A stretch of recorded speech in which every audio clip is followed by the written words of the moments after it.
I fear not the dark itself, but what may lurk within it. Welcome to Lurk, bringing you creepy, strange, and bone-chilling stories, with your host, Jamie Jackson.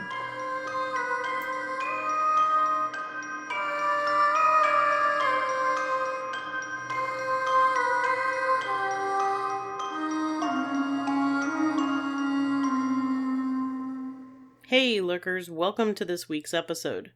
This week we are continuing our topic of the Mad Butcher of Kingsbury Run with part 2. If you haven't listened to part 1 yet, please go back and listen to that first and then come back and listen to this episode. When we left off last week, police had come up with a list of things they knew about the killer. They all believed that the killer was getting smarter with each kill, choosing his more recent victims based on their anonymity. Then, in September of 1936, when every hobo and railroad detective was in a state of heightened alarm, the killer again selected Kingsbury Run for his next victim. The killer seemed to be taking unbelievable risks to humiliate the police. After his sixth victim, Ness allocated unprecedented resources to finding the killer. Among the many patrolmen and homicide detectives working on the case, the name of Peter Merlot is most often remembered as the key police figure. Merlot, a very intelligent but eccentric policeman with the ability to speak a number of European languages, began his career as a motorcycle cop. He was a short, stocky man who had the tenacity of a pit bull. Once an idea fixed itself in Merlot's mind, he worked it through to no end. Merlot did everything within his power to get assigned to the Kingsbury Run case full-time. His persistence paid off, and he was virtually dedicated to the case for years. He and his partner, Martin Zalewski, were making a career of the Mad Butcher. Nobody on the police force doubted Merlot's zeal in tracking down every potential suspect and clue. However, his methods, which included parading up and down Kingsbury Run in his long johns in the moonlight to bait the killer, were a source of controversy. No screwball escaped Merlot's scrutiny. Of the estimated 10,000 suspects who were interrogated in the 4-year murder investigation, the weirdest ones were saved for Merlot. With his round-the-clock adventures with the city's crazies, Merlot was a popular source for the newspaper reporters. The dedicated detective never felt constrained by protocol to have his remarks reviewed in advance by the higher-ups in the police department. Consequently, Merlot's opinions were often published as though they represented the official police position, when often it was not the case. One official believed that Merlot was allowed to speculate to reporters so that his colorful stories and theories would distract the press from the lack of progress. Just as Elliot Ness was starting to feel that the police department and the city's major organized criminals were getting under control, the Mad Butcher's handiwork surfaced again on February 23, 1937. This time it was a virtual repeat of the Lady of the Lake murder back in 1934. The upper portion of victim 7 was found washed up on the beach at 156th Street, almost the same place where portions of the Lady of the Lake had been found. Like the others, she was headless. Her arms had been amputated and the torso bisected. While the torso was taken to the morgue, Detectives Merlot and Zalewski followed what looked like a trail of blood and questioned the residents in the area. As in the 1934 murder, the question remained: was she dumped in Lake Erie where she washed up on the beach, or did her body float from Kingsbury Run into the Cuyahoga River and then into the lake? More than 2 months later, the lower portion of the woman's torso was found floating off East 30th Street, much closer to the mouth of the Cuyahoga River. This was the first victim seen by the newly elected coroner, Samuel Gerber. The Kingsbury Run murders offered Gerber a special challenge intellectually, and he devoted countless hours to reviewing the details of the case. The reward was a flattering amount of newspaper attention, which, like all publicly elected officials, he began to relish. When the upper portion of the torso was found, the woman had only been dead 2 to 4 days and had been in the water not more than 3. The headless woman was between 25 and 35 years old, weighed approximately 100 to 120 pounds, had a light complexion and medium brown hair. The only other things that they knew about her were that she lived in the city, given the dirt in her lungs and moderate emphysema, and that she had been pregnant at least once. Despite a thorough investigation, this was all they would ever know of the woman who became known as Victim 7. While her legs were removed with 2 clean, sweeping strokes of a heavy knife, and the arms were removed with the murderer's usual skill, the bisection of the torso showed multiple hesitation marks. Unlike most of the other victims, death did not appear to be caused by decapitation. The blood clots in the heart indicated that the decapitation was post-mortem. The arms, legs, head, and clothing were never found, nor was her identity ever discovered. Perhaps as a joke, the killer added a new touch with this victim. He had inserted a pants pocket inside the woman's rectum. The rectum had been stretched to accommodate this foreign object. In March, Gerber produced a summary of the 7 victims. Oddly enough, 1934's Lady of the Lake was still not included in the official victim count. Like his predecessor, Arthur Pierce, Gerber was convinced that all of the murders were committed by one individual. He considered the dissection of the corpses and the missing hands and heads a means for the killer to easily transport the body and to foil identification. After all, the last victim to be identified was Victim 3, Flo Polillo. The killer was a right-handed man using a heavy, sharp knife. His knowledge of anatomy was clear. For the first time, the notion of a surgeon, medical student, male nurse, or veterinarian was emphasized, as well as a butcher or hunter. Gerber found the sex factor in the crimes difficult to evaluate and unique in the history of such crimes. The Mad Butcher appeared to be the first sexual psychopath on record at that time to murder members of both sexes. Ness appealed to the press to tone down their reporting, and the editors agreed to cooperate, beginning with Dr. Gerber's report. Gerber, a man with a huge ego, was furious with Ness for suppressing publicity. This was the beginning of a feud between the coroner's office and the safety director's office that only worsened with time. June 6, 1937, a teenager named Russell had been watching the Coast Guard boats on the Cuyahoga River. On his way home, he made a gruesome discovery about 400 feet west of Stone's Levee under the 5th span of the Lorraine-Carnegie Bridge. Lying in a rotting burlap bag, along with a newspaper from June of the previous year, was the partial skeleton of a woman who had been dead approximately 1 year. Gerber described Victim 8 as a tiny woman, no more than 5 feet tall, with small, delicate bones. Even though her arms and legs were missing, there was a skull with extensive dental work. Gerber wrote, "On examination, there is an entirely wide nasal aperture. The alveolar ridges are quite prominent with considerable prognathism. The texture of the bone here is quite fine. Due to this, the wide nasal aperture and the prominent alveolar prognathism, together with the penchant for gold crowns prominently displayed on the teeth, suggest the victim to be a Negro. In addition, there is a mass of black hair in a wig-like arrangement. This hair is kinky and curly with an occasional rusty hairpin. This type of hair suggests that it belongs to a colored female. There was considerable hacking and cutting of the 3rd, 4th, and 5th cervical vertebrae, but it was impossible to tell from the skeleton whether decapitation was the cause of death. The body had been treated with quicklime, which left very little flesh on the bones, and had eroded much of the cartilage. The skeleton had been wrapped in a piece of newspaper that carried an advertisement for a certain performance at the Palace Theater in June of 1936.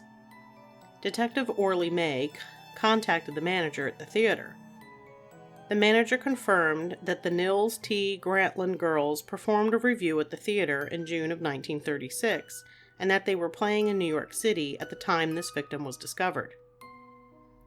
He did not recall any of the girls missing from the company while they were in Cleveland. The police were sent a letter referencing a long-dead dentist and proposing that the victim was a prostitute named Rose Wallace.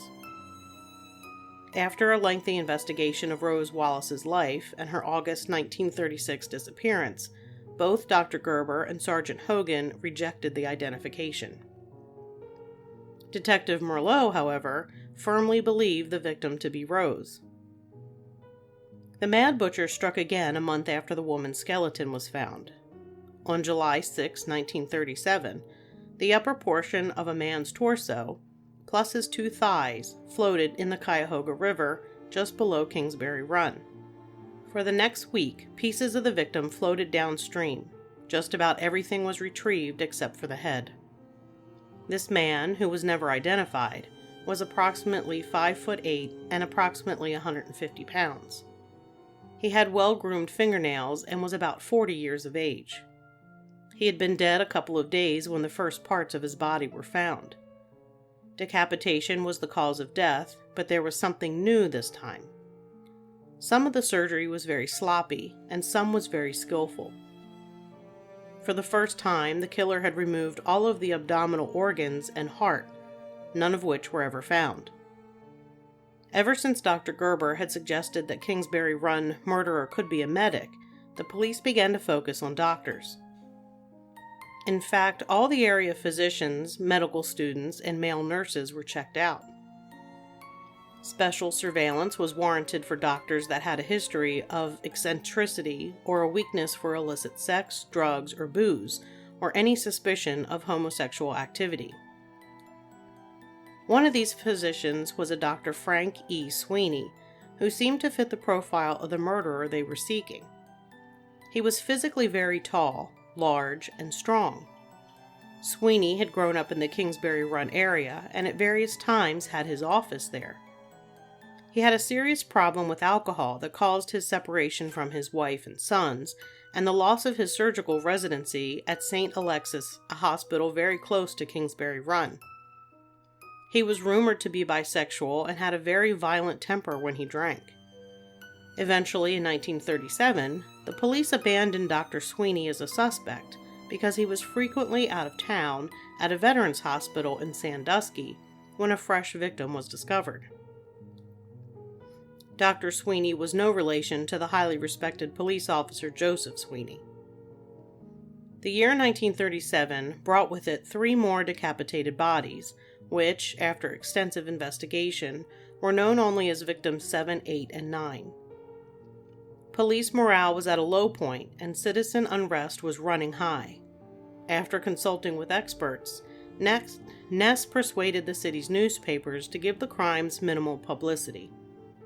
He reasoned that publicity was encouraging the murderer to continue his killing. With the muted publicity following the 3 1937 victims, the police were free to follow legitimate leads rather than waste their time following up thousands of worthless tips. Based upon Dr. Gerber's new analysis, they investigated physicians, medical students, and male nurses, which I've said like 10 times now. Gerber saw evidence of the killer's medical training that his predecessor had not. 1937 was exciting enough without the media-induced hysteria of the Kingsbury Run murders. For most of the year, Ness devoted his efforts to labor racketeers and did not personally spend much time on the serial murder case. While Ness was riding high on the coattails of his victory against the labor racketeers, detectives Peter Merlot and Martin Zalewski, Orly May and Emil Musil, and many others continued their tireless and frustrating search for the Mad Butcher. Many months had passed since the body of the 9th victim had been found, and the trail was clearly cold. Nonetheless, the men continued to interrogate hundreds of suspects. Once they exhausted the leads generated by the 9th victim, the detectives decided to concentrate more closely on the only 2 victims who had been identified, Edward Andrassy and Florence Polillo. Perhaps both of these homicides had not been investigated as thoroughly as they should have been, But then in 1935 and early 1936, nobody had understood that there was a serial killer at work. The detectives retraced all of the leads and suspects from the earlier murders, but ended up with nothing but a few photos of Edward Andrassy and an ocean of sordid stories about the lives of Andrassy and Polillo. In mid-March of 1938, something happened that would have a quiet but lasting impact on the case. In Sandusky, a couple hours' drive west of Cleveland, a dog found the severed leg of a man. Police began an immediate search of the swampy area where the leg was found. Lieutenant David Cowles of the Cleveland Police Department went personally to Sandusky to see if there was any connection between this leg and the Mad Butcher. Cowles, the brilliant self-educated forensic expert, remembered that one of the Cleveland surgeons who closely fit the profile of the Mad Butcher was eliminated as a suspect because he was always at a veterans hospital in Sandusky when the Cleveland murders occurred. On a hunch, Cowles visited the Sandusky Soldiers and Sailors Home and started talking to people there. Cowles discovered that Dr. Frank Sweeney had voluntarily admitted himself several times to the Veterans Hospital to treat his alcoholism. Some of these visits overlapped the times when the Mad Butcher was at work in Cleveland. At first sight, it seemed as though his hospitalizations provided a perfect alibi for Dr. Sweeney. Cowles, however, was a persistent man.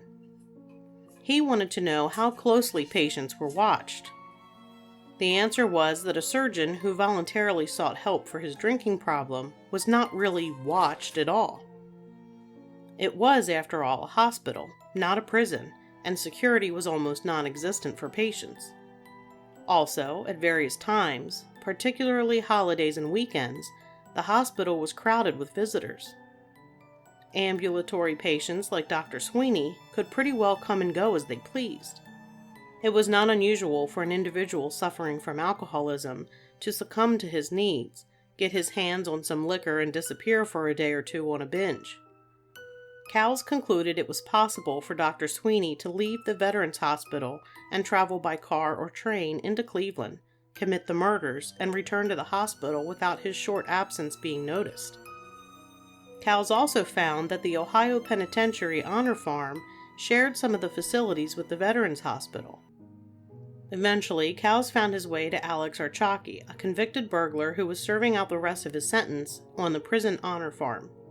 Archaki had developed a symbiotic relationship with Dr. Sweeney. Archaki, through his various connections, kept Dr. Sweeney supplied with liquor throughout his visits to Sandusky, while Dr. Sweeney reciprocated by writing prescriptions for barbiturates and other sought-after drugs. Archaki had something even more interesting for Cowles. The former burglar was convinced that Sweeney was the Mad Butcher. Archaki had first met Sweeney a couple of years earlier at a bar in downtown Cleveland. Archaki was alone when he was approached by Sweeney, who he described as a well-dressed, good-looking extrovert. Sweeney bought him drinks and asked a lot of personal questions. Where was Archaki from? Did he have any family in the city? Was he married? At the time, Archaki thought the questions were unusual. In retrospect, he wondered if Sweeney was qualifying him as a potential victim.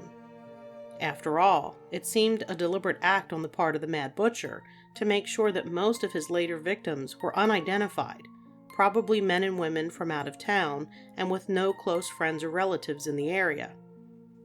Archaki told him that he noticed that Sweeney's unexplained absences from the hospital coincided with the estimated times of death for several victims, and Archaki was positive.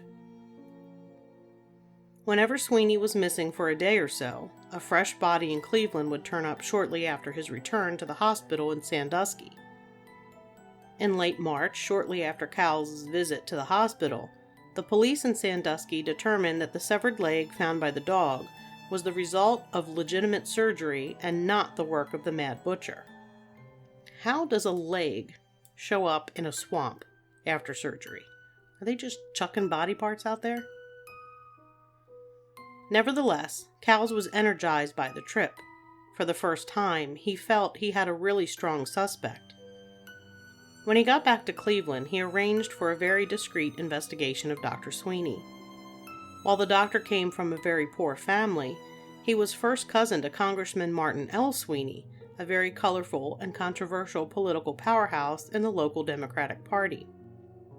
Dr. Francis Edward Sweeney was born in 1894 into an impoverished Irish family who lived on the east side of Cleveland at the edge of Kingsbury Run. Tragedy marked Frank's early life. His father had been badly injured in an accident, and his mother had died of a stroke when he was 9, leaving him and his several siblings to eke out a most frugal existence. Despite the family's poverty, Frank was determined to make a success of himself. His very high intelligence and strong work ethic allowed Frank to work his way through undergraduate work, pharmacy school, and medical school, all while holding down full-time jobs. His classmates in medical school elected him vice president of his sophomore class, and his professors recommended him without reservation. After decades of exhausting effort, he graduated from medical school in St. Louis in 1928 and became a surgical resident at St. Alexis Hospital in the Kingsbury Run area. His siblings remembered him as a man who was almost completely absorbed in science and medicine. Even so, he would stop what he was doing and immediately attend to a family member who was injured or sick. His concern for the health of his siblings and their children endeared him to them. They all respected his intelligence and medical expertise. Sweeney's expertise as a surgical resident allowed him to become a protege of the highly respected teaching physician, Dr. Carl Hamann. Sweeney seemed to have a very promising career ahead of him. He had a dark-haired Slavic beauty for a wife and 2 young sons. Unfortunately for Frank, just at the eve of his hard-earned achievement, destructive pressures were building inside of him. Overwork and a hereditary tendency towards alcoholism and psychosis began taking an obvious toll on his health. He was admitted to City Hospital for alcoholism, but the treatment was unsuccessful. The drinking worsened and his marriage and career began to disintegrate. He was violent and abusive at home, and the hospital severed its relationship with him. Eventually, his wife filed for divorce in 1936, seeking custody of the children and an order restraining him from visiting, interfering, or molesting her. According to his wife, Dr. Sweeney had begun to drink continuously 2 years after their marriage in July of 1927, and remained in a state of habitual drunkenness until their separation in September of 1934. Cowles took particular note of timing of Sweeney's deterioration, which seemed to reach a climax just about the time that the Lady of the Lake, the probable first victim in the murder series, washed up on the shores of Lake Erie, September 5, 1934. Some of Sweeney's problems may have been genetic, others caused by an injury during World War I, and some by overwork. Alcoholism ran in Frank's family and had gripped both Frank and his father. Mental illness was also a factor. His father spent the last years of his life in an asylum, suffering what was loosely termed psychosis. He received a severe head injury in France during World War I and was subsequently awarded a partial disability pension. Other facts made Sweeney a compelling suspect, as far as Cowles was concerned. Dr. Sweeney was born, raised, and spent most of his life in the Kingsbury Run area. He knew the area intimately from his boyhood explorations. Dr. Sweeney was a large and strong man, certainly powerful enough to carry Edward Andrassy and his unidentified companion down the steep, rugged embankment of Jackass Hill. Clearly, Dr. Sweeney had the medical knowledge to perform so many expert decapitations and dismemberments. And finally, Dr. Sweeney's alleged bisexuality could possibly explain why the Mad Butcher chose men and women victims, whereas most sex crimes were directed at one sex or the other. Just as Cowles was completing his investigation of Dr. Sweeney, the news broke that a woman's leg had been fished out of the Cuyahoga River on April 8, 1938. Cowles, Ness, and the entire police department wished that this small fragment of bone and tissue did not represent a new victim. Perhaps it was the result of a boating accident, hospital refuse like in Sandusky, or even the remnants of an earlier victim. Their hopes were dashed when Coroner Gerber announced that the woman's shin was just a few days old. A nasty dispute erupted between Ness and the coroner. Ness was annoyed that Gerber seemed to be building himself a national reputation on the publicity he was generating over these. Ness insisted on an independent evaluation of the time of death. Infuriated, Gerber refused. Gerber answered only to the taxpayers who elected him and not to the Cleveland Police Department, which had failed to find the killer. A month later, Gerber was proven right. 2 burlap bags containing a woman's nude, bisected torso, thighs, and foot were hauled out of the Cuyahoga River. Her head and arms were never found.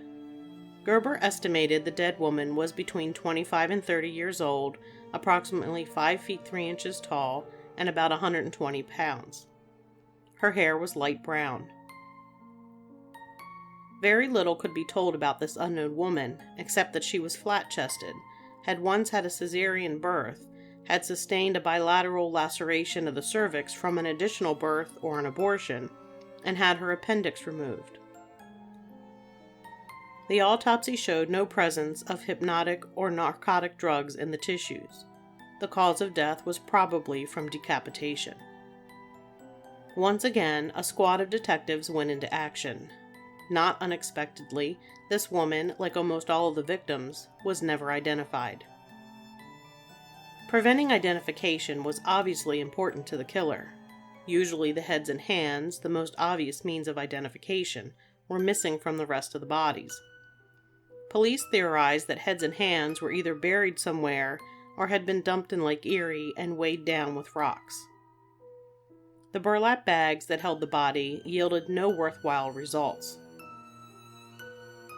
After a while, as in the previous murders, the detectives were all eventually reassigned to other cases, leaving Detective Merlot to continue the search. Unfortunately, in the 1930s, the phenomenon of serial killers was very poorly understood. Not realizing that serial killers usually choose strangers as their victims, the police used a traditional approach to solving homicides. Looking for motives and opportunity among the victim's acquaintances solved many homicides, but rarely worked with serial killers. Neither Ness nor Gerber realized that the organized and highly intelligent serial killer was almost impossible to catch with the forensic knowledge and technology available in those times. Scotland Yard and numerous police experts from around the world had volunteered their views on the crimes, but nothing seemed to be working. Cowles held out a glimmer of hope with his new suspect, Dr. Sweeney. Cowles was by nature a cautious man, and he fully understood that any investigation of a congressman's physician cousin must be exceptionally discreet. Surveillance of Dr. Sweeney required someone smart and trustworthy who could be counted on to keep his mouth shut about who he was following and why. Thomas Whalen, a promising young rookie cop, was one of the men chosen to follow the doctor wherever he went. The young rookie was no match for the brilliant Dr. Sweeney. One day, the doctor was shopping in a large department store while Whalen watched from a distance. He followed Sweeney down the length of the store until he made an abrupt right turn near the elevators and disappeared from Whalen's sight. When Whalen turned right, Dr. Sweeney was waiting for him. Shocked and embarrassed, Whalen said nothing and started to walk away. But Dr. Sweeney smiled, introduced himself, and asked Whalen his name. Whalen, completely nonplussed, told him his name and continued to follow Sweeney at a suitable distance. It really did not matter whether Sweeney knew he was being followed, as long as he could be kept under surveillance. Unfortunately, Sweeney was able to slip away from Whalen and one of the other policemen assigned to follow him. Whalen came to appreciate Sweeney's perverse sense of humor when he followed the doctor to an all-black bar. Whalen took a seat at the far end of the bar from Sweeney. The crowd, unused to 2 white strangers, stared suspiciously at Whalen and Sweeney, and and all evening long, Sweeney sent down mugs of beer to Whalen at the other end of the bar. While Whalen and his colleagues did their best to keep Dr. Sweeney under surveillance, the police searched every inch of his office and rooms. The police even monitored his mail. Despite the growing public pressure to capture the Mad Butcher, Ness refused to personally engage himself in the case. Instead, he continued with the programs that he had initiated years before, modernizing the police and fire departments, cleaning up crime, and generally making Cleveland a much safer place to live. Just when the public uproar around the April 1938 victim had subsided, a dismembered body was accidentally found at a dump at the end of East 9th Street. Men combing the dump for bits of scrap metal came across the body of a woman wrapped in rags, brown paper, and cardboard. Uncharacteristically, the head and hands were found with the rest of the body.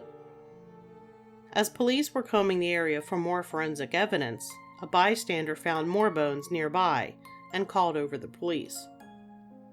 Detective Sergeant James Hogan picked up a large tin can nearby to carry the bones. As he looked down into the large can, a skull gaped back at him from inside. Immediately, the police started to search the area in the remaining daylight. The skeletal remains of a man were scattered around, some of which had been wrapped in brown paper. Gerber estimated that the woman had been a Caucasian between 30 and 40 years old, about 5 feet 4 inches tall, and weighing approximately 120 to 125 pounds. While much of her viscera had decomposed, the skin on her back seemed well preserved. She was dismembered by a large, sharp knife. Gerber guessed that she had died sometime between mid-February and mid-April, possibly before victim 10 in early April. Gerber thought that her remains had only been at the dump for a few weeks. The cause of death was undetermined, but was considered a probable homicide. Police were initially excited when they were able to lift a fingerprint of her left thumb, but the hope faded when they were unable to match it in their files. The skull and bones found a couple of 100 feet away from the woman's remains were those of a white man between 30 and 40 years of age. He was estimated to have been between 5 feet 6 inches and 5 feet 8 inches tall, weighing approximately 135 to 150 pounds. His hair was long, coarse, and dark brown in color. He was also dismembered with a long, sharp knife. Again, the cause of death was undetermined, but considered a probable homicide. If these two individuals were in fact victims 11 and 12 of the Mad Butcher, then he had changed his operating style. Leaving heads and hands was uncharacteristic of the victims found since 1936. Also, the dump was a place that the serial killer had not used before. When Kingsbury Run became overrun with police and railroad detectives, the Mad Butcher used the Cuyahoga River as his next favorite cemetery. Also, these two bodies were really found by accident. The butcher, for the most part, made sure that his victims were found either out in the open in Kingsbury Run or floating in the Cuyahoga River. Ness and Cowles had doubts about whether these two bodies were even homicides, let alone the victims of the Mad Butcher. Regardless of whether the two bodies were the work of the Mad Butcher or not, the people of Cleveland believed they were. The public and political pressure of these unsolved murders erupted in a torrent of criticism of Ness and the police department. The newspapers demanded an end to the ghoulish crimes that had tarnished the city's reputation, just as it was slowly recovering from the Depression. Ness was desperate. He needed to show results quickly and visibly. He conferred with his boss, Mayor Burton, and key members of his police department, and then made a mistake in judgment that would haunt him for almost a decade. The night of August 18, 1938, 2 days after the bodies were found at the dump, Ness led a huge midnight raid on the city's shanty towns, the villages of dilapidated shacks that had grown up since the Depression. Ness and his men started behind Public Square and then moved deeper into the flats area near the Cuyahoga River and finally over to Kingsbury Run. With the sirens screaming, Ness and his men stormed the shanty towns and hobo camps, chasing down and capturing the terrified vagrants. Most were taken down to the police station, fingerprinted, and sent off to the workhouse, while police combed the rubble for any signs of the Mad Butcher. Finally, the police torched the shanties so that the men could not go back to their hovels. A couple of days later, the Cleveland press criticized him sharply for rousting the bums out of their hovels and burning down their shanties. That such shanty towns exist is a sorrowful reflection upon the state of society. The throwing into jail of men broken by experience and the burning of their wretched places of habitation will not solve the economic problem, nor is it likely to lead to the solution of the most macabre mystery in Cleveland's history. The city was in an uproar. The pressure on Elliot Ness to resolve the murders was so intense that he pulled his chief suspect, the alcoholic Dr. Frank Sweeney, into a secret interrogation in a suite at the Cleveland Hotel at Public Square. Lieutenant Cowles made it quite clear to Sweeney that if he did not cooperate with this discreet interrogation, that he would be hauled down to the station with all the reporters in tow. Dr. Sweeney, in deference to his immediate family, chose the route of discreet inquiry. After drying out for 3 days in the luxurious hotel suite, a comparatively sober, amused, and confident Dr. Sweeney was interrogated by 4 men: Elliot Ness, Dr. Royal Grossman, the court psychiatrist, Lieutenant David Cowles, and Dr. Leonard Keeler, one of the inventors of the polygraph, who had come with his equipment from Chicago at Ness's request. Secrecy was critical because Dr. Sweeney's first cousin, the powerful and outspoken Congressman Martin L. Sweeney, could not be tipped off about this interrogation. Also, Ness had to treat this suspect very carefully because at any moment, Dr. Sweeney could call in the congressman and the interrogation would end. On Tuesday morning, August 23rd, Dr. Francis E. Sweeney was dressed smartly in a freshly pressed suit, a crisp white shirt, and a tasteful tie, compliments of the hotel cleaning service. The tall, powerfully built man in his mid-40s seemed rested and calm. The dark frames of his glasses gave a scholarly look to his attractive Irish features. Frank Sweeney looked very much the part of the confident, successful surgeon he might have one day become. He introduced himself cordially to the serious-looking men who had come to interrogate him. While Keeler excused himself to the second bedroom to set up the polygraph equipment, Ness, Grossman, and Cowles sat with Dr. Sweeney in the comfortable parlor. For the next 2 hours, Cowles and Grossman did most of the questioning. Ness listened closely. Sweeney was clearly playing with them, cracking jokes and answering their questions vaguely. Ness could see that they were getting nowhere and went into the bedroom to check on Keeler. Keeler was ready for Sweeney, so the doctor was escorted into the bedroom where he was fitted with the polygraph sensors. Only Ness stayed with Dr. Keeler as the polygraph was administered. Cowles had prepared Keeler with a list of questions to which Keeler added his own. Ness had already been briefed on the workings of the polygraph and knew what to look for as the test was being given. Keeler's questions began innocuously. Was his name Dr. Francis Edward Sweeney? Was he born in Ohio? Did he have 2 sons, Francis and James?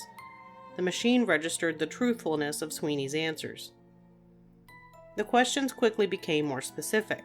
Had he ever met Edward Andrassy? Did he kill Edward Andrassy? Had he ever met Florence Polillo? Did he kill Florence Polillo? Ness watched closely as the polygraph recorded its response to Sweeney's denials. When he was finished, Dr. Keeler thanked Sweeney and asked him to stay where he was for a few minutes. Keeler and Ness left the room, closing the door behind them, and went into the parlor where Grossman and Cowles were waiting. Keeler told them it looked like Sweeney was their guy. Grossman, the psychiatrist, said, "I believe we have a classic psychopath here with the likelihood of some schizophrenia. His father spent the last 3 years of his life locked up, a violent schizoid personality aggravated by chronic alcoholism." Ness had difficulty reconciling the smooth-talking, highly intelligent surgeon with the homicidal maniac that he had come to know as the Mad Butcher. "It seems incredible to me that someone with his brains and education could be the monster we're looking for." That afternoon, Dr. Keeler retested Sweeney several times, always with the same result. The men were left with the conclusion that Sweeney was the killer, but they only had circumstantial evidence. Ness was certain that he could never get a conviction with what they had on Sweeney, especially with his high-profile cousin involved. Ness realized that he could always choose to have the doctor followed constantly, but the physician had already shown that he could evade the surveillance. What exactly happened next is a mystery. The only thing that is clear is that Dr. Sweeney admitted himself to the Sandusky Veterans Hospital 2 days after the interrogation. From August 25, 1938 until his death in 1965, Sweeney went from one hospital to another, both state mental hospitals and the veterans' hospitals in various parts of the country. He was not a prisoner and could leave the hospital voluntarily for days and months at a time. However, at least in the Sandusky Hospital, there was a note attached to his records insisting that if the doctor ever left the hospital grounds, that the hospital was to immediately notify the police in Sandusky and Cleveland. In October of 1955, Dr. Sweeney was committed to the Dayton Veterans Hospital for the remaining decade of his life. Still, he was free to wander around the neighborhood, writing prescriptions for himself and his friends, until the hospital campaigned with the local pharmacist to cut off his drug supply. What is unknown is why Dr. Sweeney admitted himself to the hospital and why he voluntarily stayed institutionalized for most of the rest of his life. As Frank Sweeney's alcoholism worsened, his sense of humor became more bizarre. One of his family members speculated that he hid his natural melancholy with his humor. When he was at the Veterans Hospital in Dayton, Ohio, he sent a series of strange and incomprehensible jeering postcards to Elliot Ness. Despite Frank's bizarre postcards, his siblings never believed that Frank was capable of violence.